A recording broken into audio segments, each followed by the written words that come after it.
Oi, gente, tudo bem? Virei youtuber, agora tenho uma cadeira. Brincadeira, eu tava com a coluna machucada. E aí, enfim, tive que aposentar minha cadeira da cozinha e gastar um pouquinho nessa que pelo menos minha lombar agradece. Ah, Coisas da quarentena, né? Bom, vamos lá. Boa noite, ou bom dia, dependendo do horário que você esteja vendo. E a nossa aula de hoje é sobre o comércio mundial e também os blocos econômicos, tá? Semana passada a gente falou da globalização e, obviamente, se a gente passa a ter muito comércio, muito fluxo de pessoa e tudo mais, obviamente o comércio ele vai mudar. E com essa maior integração do comércio a nível mundial, países fazendo transações bilionárias, trilionárias e tudo mais, começa a surgir a necessidade de novas regras. Como controlar isso, como você vai fiscalizar, como você vai coordenar tudo isso.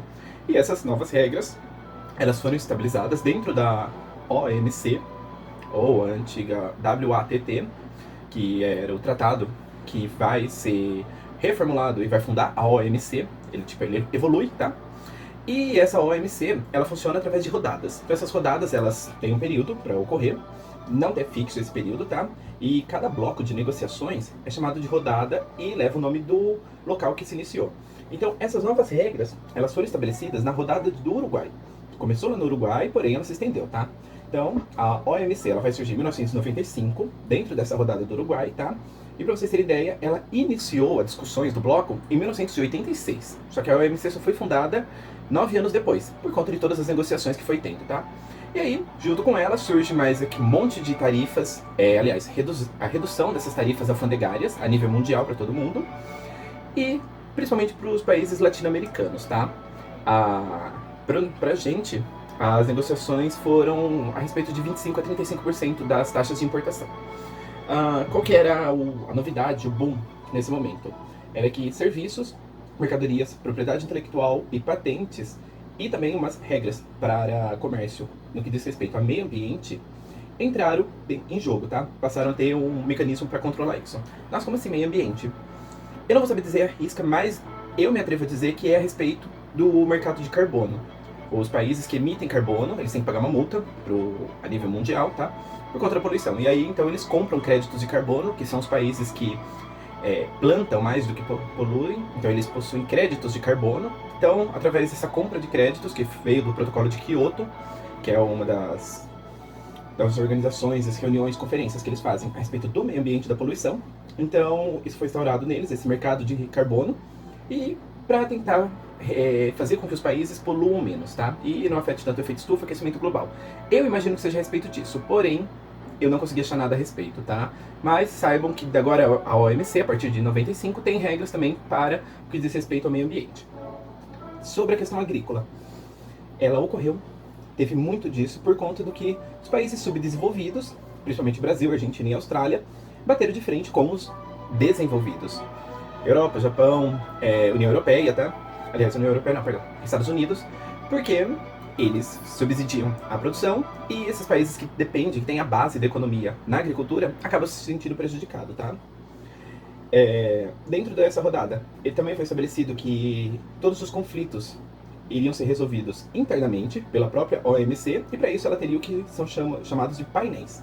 São especialistas no assunto que está sendo ponto de debate e aí eles vão dar os parecer dentro disso. Então, está tendo um problema entre Brasil e Estados Unidos a nível econômico por conta do petróleo. A OMC vai formar um painel de especialistas em economia, em petróleo e todos esses fatores, políticas internacionais, enfim. E aí eles vão debater a questão e vão colocar o veredito sobre um ou outro, tá?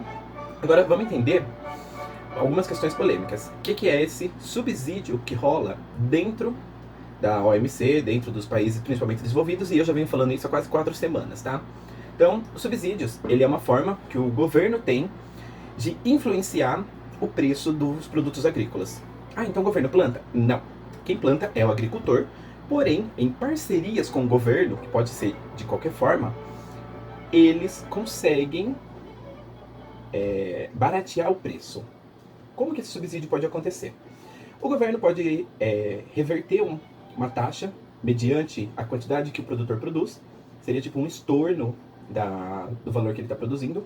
O governo pode fazer empréstimos a juros baixíssimos para o produtor, pode diminuir os impostos, pode fazer isenção de impostos na compra de maquinário, sementes, produtos agrícolas. Então, por exemplo, nós, consumidores finais, pessoas físicas, se a gente vai comprar um carro, a gente paga imposto na compra e todo ano. Para o produtor agrícola, se for um país com subsídio, e aqui no Brasil tem, ele compra máquina sem pagar imposto. Então ele vai ter que pagar IPVA dessa máquina todo ano. Eu não tenho tratores, então eu não sei responder, mas se o Brasil quiser dar um subsídio e baratear a vida do produtor, ele corta o IPVA desse maquinário pesado, tá? Por que isso afeta o produto final? Simples. Se você gasta, ou gastaria, sei lá, 15 mil de IPVA para colocar os seus 10 tratores na lavoura, esses 15 mil tem que sair do seu preço de produção. Então a sua plantação de soja teria que ter um custo maior, de mais 15 mil por conta do IPVA. Se você deixa de cobrar esse 15 mil do produtor, governo agora falando, esses 15 mil vão deixar de ser cobrados do preço final, e aí o preço da soja cai, tá? Então quanto menos o produtor precisa pagar para o governo, menor é o preço do produto que ele vai vender, porque ele tem menos gastos, tá? Então, basicamente, subsídio é uma das formas, existem inúmeras, tá? E aí o que acontece? Quanto mais rico o país é, melhores subsídios ele pode dar para os seus produtores. Então aqui, nessa tabelinha, para vocês terem ideia, ela traz a porcentagem da influência do Estado na renda dos produtores. Então, se você pegar a União Europeia, ela influencia por cerca de 19% da renda de um produtor. Depois vem China, Rússia, a Colômbia, depois os Estados Unidos, Canadá, e aí depois ali a gente tem, aliás, México, e depois a gente tem o Brasil com só 2,6%. Aí agora você compara o Brasil com a União Europeia. A gente tem 2,6% de subsídio, a União Europeia tem 19%. Se você for colocar de 2% para 19%, é quase 100% a mais do que o Brasil faz. Então, obviamente, os produtos que a União Europeia faz são muito mais baratos do que o do Brasil. E aí a gente tenta compensar em outros lados, tá? Além de subsídio, os países, principalmente os desenvolvidos, têm outras espécies de protecionismo disfarçado, tá? O que é esse protecionismo? São barreiras que não são alfandegárias, tá? Ou seja, são barreiras que você não cobra para o produto entrar, mas você dificulta a entrada desse produto. Então, uma defesa dela é a defesa comercial, que são práticas como, por exemplo, o dumping, que é onde você abaixa o preço da sua mercadoria para torná-la mais competitiva. Esse dumping ele pode ser a um nível extremo, onde você abaixa a mercadoria a ponto de ter prejuízos, porém, você faz com que todo mundo compre sua e acaba com as vendas do seu concorrente. E aí, ou você faz com que o seu concorrente se retire do mercado, ou fale. E tem também o dumping social, que é quando você cria aquela ideia de que um determinado país produz aquelas coisas, mas com mão de obra escrava ou com tecnologia obsoleta, enfim, você cria todo um monstro por cima disso, tá? Outros 3 tipos de proteccionismo. A técnica, que é quando você não aprova a entrada de um país porque ele não está adequado à sua legislação, aos seus níveis técnicos. Por exemplo, o Brasil, para ser exportado, você tem que ter esse selo ISO 9000. Ou para um produto entrar no Brasil, ele tem que ser aprovado pelo Inmetro. Então tem tudo isso. A garantia de preço mínimo na compra de safras agrícolas. Então aí é quase um subsídio, tá? Onde o governo garante para os produtores que eles vão comprar, caso não venda esses produtos, por tal valor. Então o produtor sabe que aquela renda tá feita, tá? Ele vai ter um retorno, não vai ficar tipo, vou vender, não vou vender, vou produzir, não vou produzir. Ele não vai ter prejuízo. E isso acaba favorecendo também. E a questão da defesa sanitária, que é, por exemplo, se você tem um país com um probleminha, você já impede completamente de entrar produto dele no seu país. Isso é muito comum quando a gente tem surtos de gripe aviária, doença da vaca louca. Até com o coronavírus, a gente teve exportações canceladas por conta disso, tá?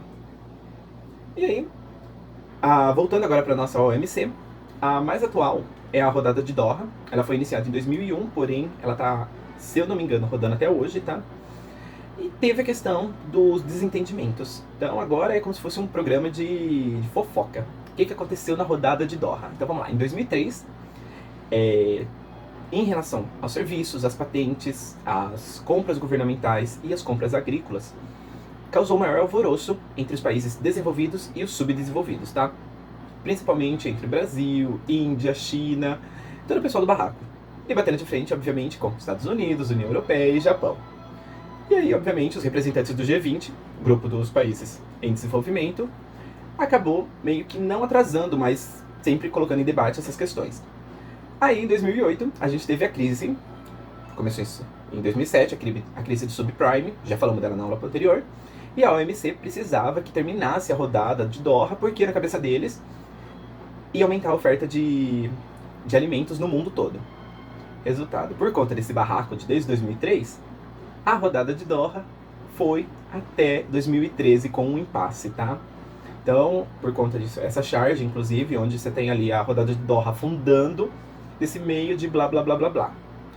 Então, OMC, ela é boa, ela organiza o comércio mundial, ela dá sanções econômicas para tudo, porém, é muito burocrático, tá? E às vezes quando a gente tem uma necessidade, por exemplo, falta produtos alimentícios no mundo todo, esses impasses, principalmente por conta dos países mais ricos, acaba atrasando e ferrando com a vida de muita gente, tá? Além da OMC, qual outra solução que a gente tem? Os blocos econômicos, aliás, não solução, mas tipo de organização.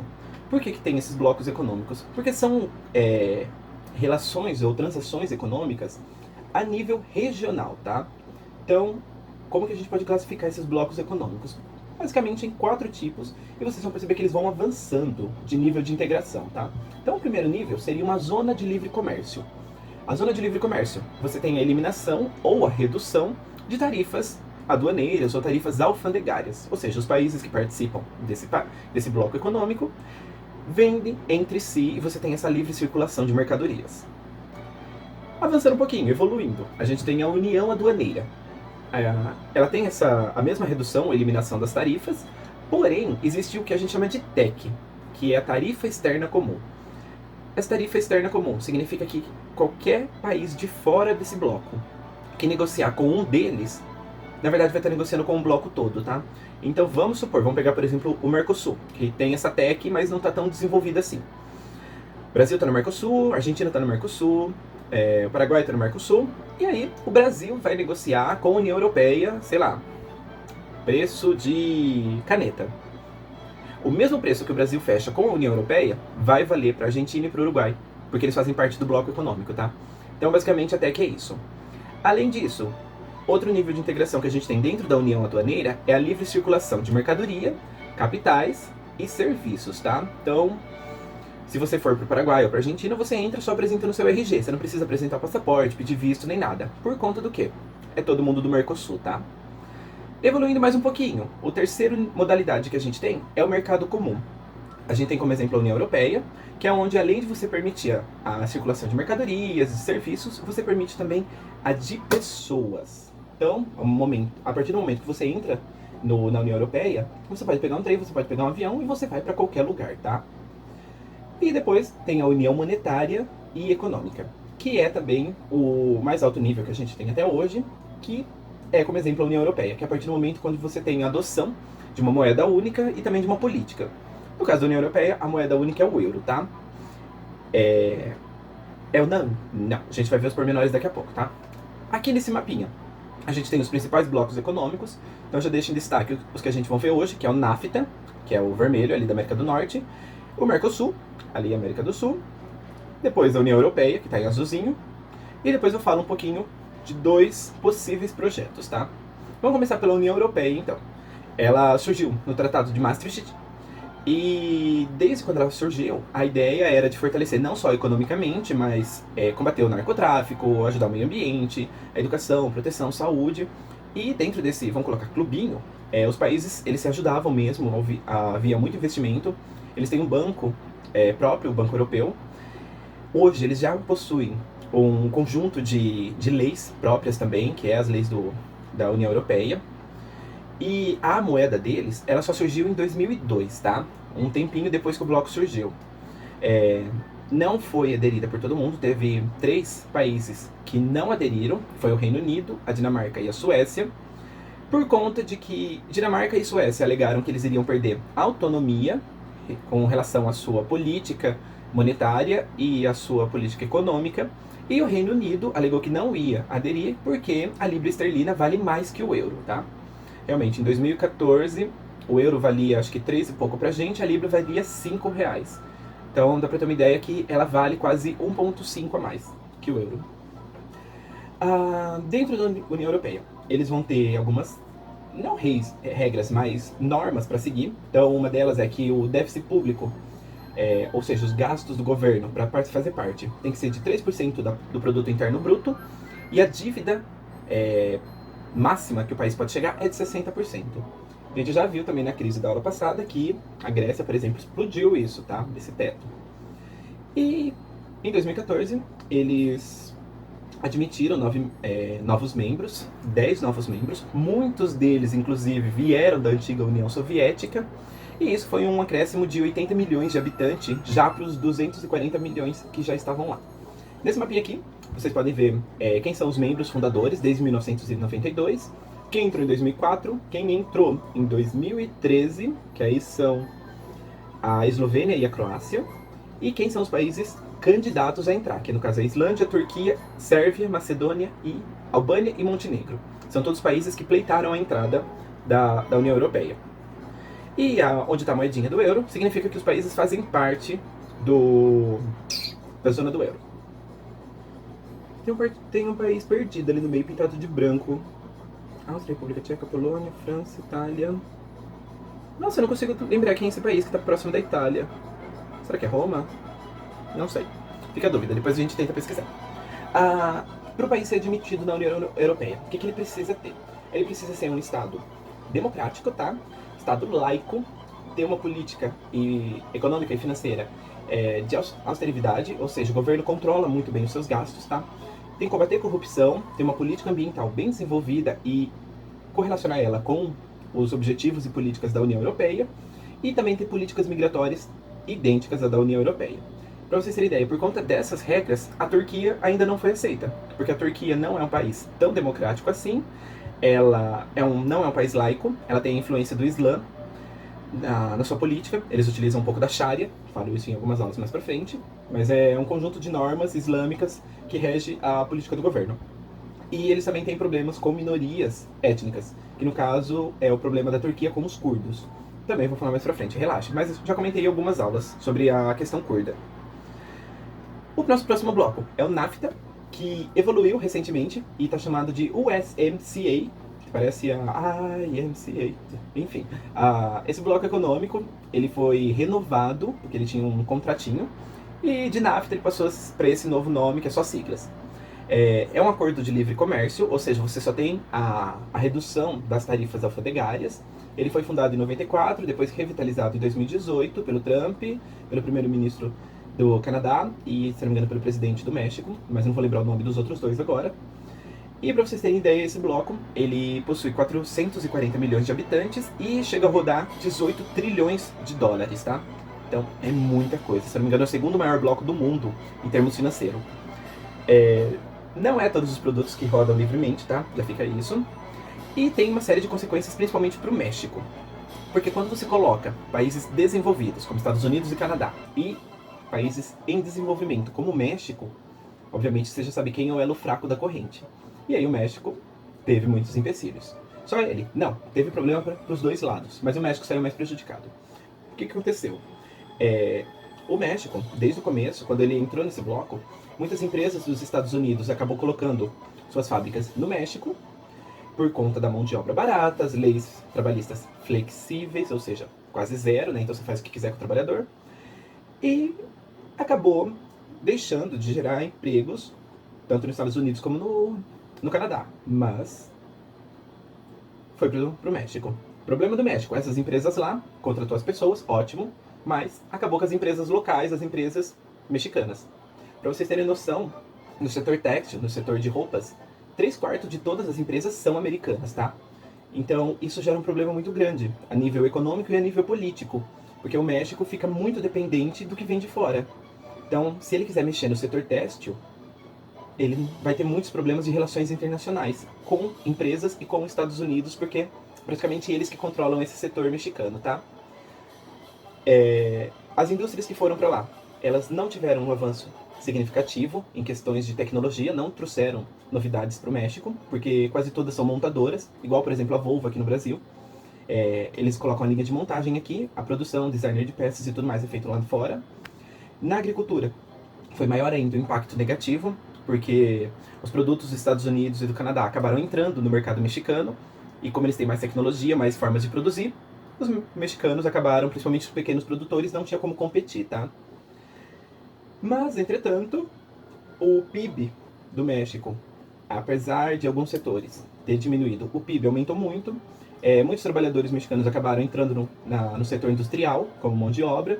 Então, o México acabou se desenvolvendo em alguns setores, em outros nem tanto. Mas, quando a gente coloca isso na balança, acaba sendo um pouco mais vantajoso, tá? Segundo agora o Brasil Escola, saindo um pouco do livro didático que eu uso. Por que teve essa renovação? Porque os Estados Unidos estava tendo um pouco de prejuízo em setores econômicos e estava deixando de ser um pouco competitivo, tá? E essa pauta basicamente era de proteção dos Estados Unidos, por isso que foi renovado. Essa negociação foi entre Estados Unidos e México, e aí o Canadá, depois que viu tudo, resolveu entrar e participar de novo. O que mudou? O acordo, o nome já muda. No setor automotivo, as indústrias elas não vão poder transferir para locais de mão de obra barata, e as que já estão no México, 75% das peças têm que ser fabricadas nos Estados Unidos, com trabalhadores que vão receber em média $16 por hora. Então, para vocês terem ideia, os Estados Unidos vai impedir de perder suas indústrias, e as que já estão lá, ele força a que elas produzam produtos dentro dos Estados Unidos e ainda joga um mínimo para o trabalhador americano receber. Então, tipo assim, vocês não podem sair daqui. Se vocês saírem daqui, vocês perdem de trabalhar dentro do meu país. Nos laticínios, o Canadá abaixou as fronteiras e o governo dos Estados Unidos considerava, né, isso injusto, com alta tarifa e tudo mais. E aí, basicamente, os Estados Unidos vai enfiar os seus laticínios no Canadá. A validade desse acordo, ele é de 16 anos, tá? Então acho que vai até foi em 2018, 16... acho que até 34, 32, não vou lembrar agora. Mas eu acho que é um dos poucos contratos de bloco econômico que a gente vê que tem uma validade, tá? A respeito da propriedade intelectual, ela já existia antes, porém, agora ela aumentou essa proteção e, inclusive, a produtos de farmácia, ou seja, medicamentos e tecnologia agrícola, tá? E também para escritores e compositores, no caso do mundo artístico. E o comércio eletrônico, ela vetou os direitos aduaneiros, ou seja, as tarifas, para os produtos digitais. Então, coisas que não são físicas, não vai ter taxas. Aliás, Então, se você comprou um e-book, um livro digital, um jogo digital, que você não vai receber o CD, você não vai receber o livro na sua casa, isso não vai ter custo, tá? Faz um pouco de sentido. Porém, quando a gente analisa um complexo, vocês percebem que Estados Unidos só se protegeu ali e nos outros. Agora, nosso último bloco é o Mercosul, é o bloco que a gente está inserido. Ele foi criado em 1991, numa ação entre Brasil, Argentina, Paraguai e Uruguai, no Tratado de Assunção, tá? É um tratado de livre comércio, mas depois acabou virando uma união aduaneira, onde a gente, em 95, colocou a TEC, Taxa de Exportação Comum. Os outros países, Bolívia, Chile, Peru, Equador, Colômbia, eles participam como associados. Eles têm algumas vantagens de negociação com o bloco, mas eles não participam das tomadas de decisões, tá? Esses outros países, eles se organizaram em outro bloco econômico, que é o que a gente chama de Comunidade Andina das Nações. A Venezuela estava nesse bloco, mas rompeu laços com eles e acabou entrando no Mercosul, e hoje ela está expulsa do Mercosul, já vamos chegar nisso, tá? Mas, pra vocês terem ideia, é como se a gente estivesse falando, sei lá, de Big Brother, ou A Fazenda, como vocês preferirem. Por que a Venezuela entrou no Mercosul? Ela tem um mercado extremamente importante, principalmente no que diz respeito a petróleo. Se eu não me engano, ela tem uma das maiores, se não a maior reserva de petróleo do mundo, tá? E isso, obviamente, não agradou muito as potências, Estados Unidos. E, pra vocês terem ideia, o Mercosul é tão poderoso, não só a nível econômico aqui na América do Sul, mas também a nível populacional. Porque só esses países já corresponde a quase metade da população. Então a gente tem um mercado consumidor gigantesco e um mercado produtor maior ainda, tá? Teve desvantagens? Teve algumas, não todas, mas enfim. Participar desse bloco acabou fazendo com que empresas brasileiras fossem para o Uruguai e para a Argentina, porque lá a mão de obra acaba sendo um pouco mais barata, tem incentivos fiscais e tudo mais.